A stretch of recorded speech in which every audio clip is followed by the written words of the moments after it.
上回说到，草帽一伙在司法岛的战争终于结束，海军的军舰群围追堵截，危急时刻，梅利号赶来，将草帽一伙救出了司法岛。这也是梅利号最后一次航行。返航水之都的中途，梅利号半个船室折断，完全失去了航行能力。草帽一伙一起为梅利号举办了葬礼，陪伴梅利号走完最后一程。2天后的水之都，一切归于平静，好像什么也没有发生过一样。居民们忙着灾后重建。每一年的水之诸神过后，这里的人们都要认真的修复破损的房屋和船只，这已经成为大家的习惯了。不过今年的海啸尤其大，建筑被破坏得很严重，居民们陷入了困境。这种大的损伤，他们很难修复好。就在大家极其困扰的时候，巴里率领卡雷拉公司的船工们来到后街，指挥船工分头行动。1个月之内，务必要帮助居民把所有的建筑修复完毕。后街的女人们看到巴里后一阵欢呼，巴里怒目而视，但大家毫不在意，这就是传说中的骂人都那么帅。弗兰奇之间的小弟们也投入到家园重建的工作中，他们主要重建被路飞等人砸烂的房子。这时，他们的带头小哥跑过来通知大家，弗兰奇大哥花掉2亿贝利买的那个神秘的东西到了，就在车站，让大家搭把手去搬回来。造船厂1号船坞巨大的大门前聚满了记者和居民，要求见一见草帽一伙，为之前对他们的误解而道歉。船坞前站着船工，死守在大门前，凶巴巴地对大家吼道：“海贼不见任何人，任何人都不得进入。”造船厂内，乌索普指挥巨人族哼哈二将帮忙修复造船工厂的机械。2个巨人决定暂时在水之都帮一段时间忙，然后再慢慢回去阿尔巴夫。其中一人提出来，如果乌索普想要去阿尔巴夫，也可以把他带过去。乌索普想起之前和路飞决斗，一气之下说出了想离开草帽团这样的话，陷入了沉思。现在草帽团大概已经不能接纳他了，自己何去何从确实是个问题。弗兰奇到卡雷拉公司去和冰山单独见面，把自己烧毁冥王设计图一事说了出来。冰山倒是很平静，烧了也好，省去很多麻烦。只是因为这件事，弗兰奇又得罪世界政府了，以后世界政府不会少来找他麻烦。弗兰奇倒是无所谓，转开话题问道：“你在画什么图纸啊？”冰山平静地回答：“水之诸神每年都在袭击水之都，这样下去，水之都迟早都要被海水淹没。所以自己有了一个大胆的想法，那就是设计出一个有小岛那么大的船，可以永远地浮在水面上。”冰山的设想让弗兰奇吃了一惊，将船做成岛，这种事情怎么可能实现呢？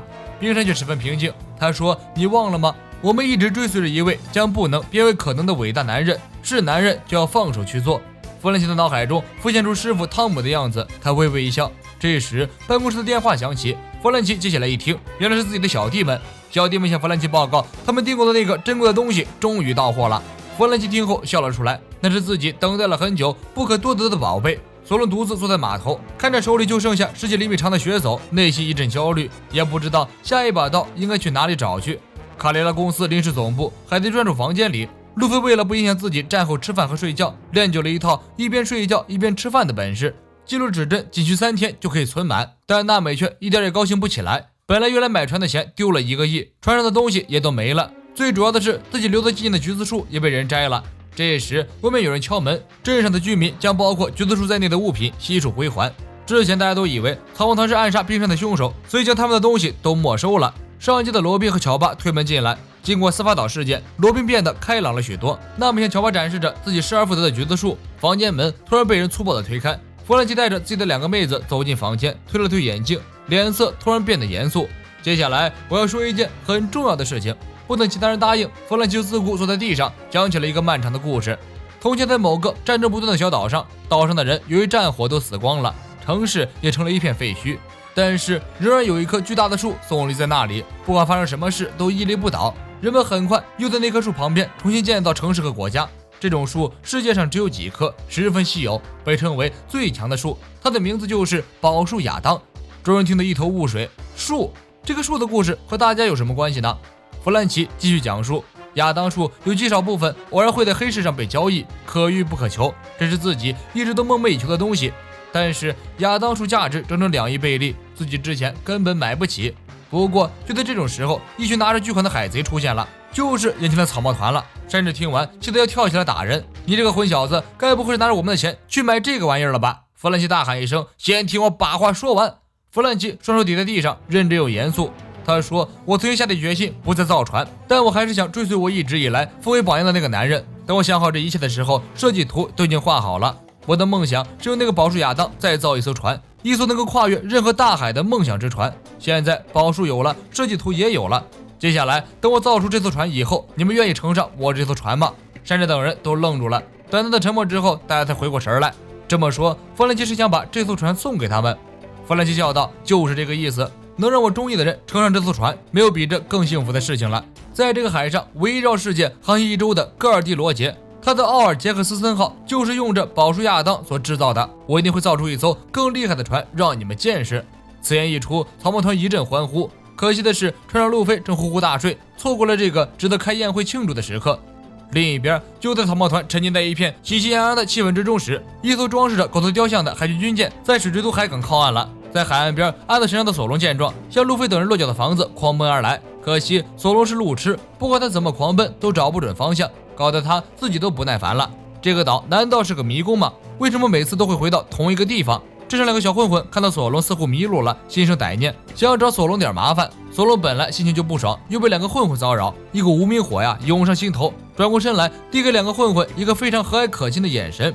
军舰上下来一大群海兵，为首的一个是一个戴着狗头头套的老头，这就是曾经将海贼王罗杰数次逼入绝境的传说级人物，海军本部中将卡普，全名蒙奇蒂卡普，路飞的亲爷爷。卡普率领一大群海军登陆水之都，霸气四射，当然居民们又惊又慌。他们不知道卡普和路飞的关系，只听说过关于卡普的传说。这种厉害的人物亲自驾到，如果动手抓那群海贼的话，恐怕谁也跑不了。卡普带着海军来到造船厂1号船坞，船工们上前阻拦，他们以为这些海军是来逮捕海贼的，想要阻止海军进入。卡普根本不理会他们，一巴掌将他们推开，率领海军直接闯了进去，来到路飞等人落脚的房子前。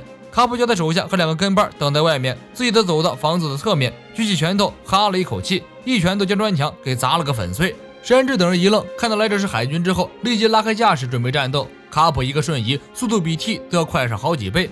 山治等人连影子都没看到，只感觉到一阵风在耳边掠过，卡普就已经越过他们，站到了熟睡的路飞前面，一拳头将路飞推进地板里。还不快醒醒！路飞哀嚎一声，捂着脑袋疼得满地打滚。山治懵了，路飞可是橡皮人，拳头怎么可能对他有作用呢？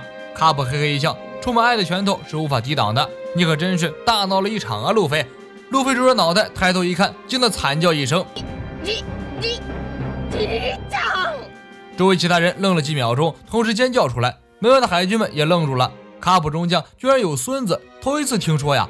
卡普双手抱在胸前，又凶悍又霸气的低吼一声：“路飞，你小子是不是有一件不得不向老朽道歉的事情啊？”山治惊讶地问道：“路飞，那真的是你爷爷吗？”路飞捉着头上的鼓起的包，严肃地说：“没错，你们千万不要对他出手，所有人捆起来都打不过他。我曾经无数次差一点被他杀掉。”卡普说道：“别把话说得那么难听，我曾经把你丢进深渊，把你丢进黑夜的森林，把你绑上气球丢到空中，那都是为了把你训练成强大的男人啊！我这都是为了你好啊！”众人惊声感叹，是亲爷爷无疑了。山治默默地说：“我终于知道路飞那顽强生命力的根源了。”卡普一见路飞这副样子，就气不打一处。当年耗时耗力去培养路飞，就是为了让他成为海军，结果这家伙现在居然当了海贼。毫无疑问，路飞是中了红发的毒了。路飞不爽地反驳：“香克斯是我的救命恩人，不许这样说。”卡普上前一步，一把抓住路飞的衣襟，左拳头高高举起：“你小子敢命令你爷爷！”路飞惨叫一声，连连道歉。由此可见，卡普给路飞留下了深深的童年阴影。路飞一见卡普就浑身颤抖，山治等人束手无策，想上前去帮忙还不敢。一转眼的功夫，卡普和路飞双双睡了过去，搞得众人大跌眼镜。这种情况真的是第一次见到，完全不知道该如何是好。卡普睡着睡着突然惊醒，看到路飞也睡着了，气得一顿挨的重拳抡上去，把路飞打得惨叫不止。打完了路飞，接下来就进入了卡普科普小课堂时间。卡普告诉路飞：“你根本不知道红发香克斯是什么级别的海贼，他到底有多危险，你一无所知。在海贼都是繁星的大海之中，红发是与白胡子齐名的4位大海贼之一，如帝王一般君临着伟大航路的后半段，世界人称四皇。能与这4人抗衡的，只有海军总部和王下七武海。这3大势力一旦失去平衡，就会产生让世界平衡崩溃的力量。”索罗把2个小混混狠揍一顿，利用他们给自己带路，终于找了回来。看到一群海军围在自己一会儿的房屋前，索罗二话不说，提着2把刀冲进去就是一顿砍。卡普瞥了一眼，把自己的2个跟班安排出去比试一下。2个年轻人跳进去挑战索隆，路飞见状也跟上去支援。索隆和路飞只用了几招，就把2个年轻海兵给制服了。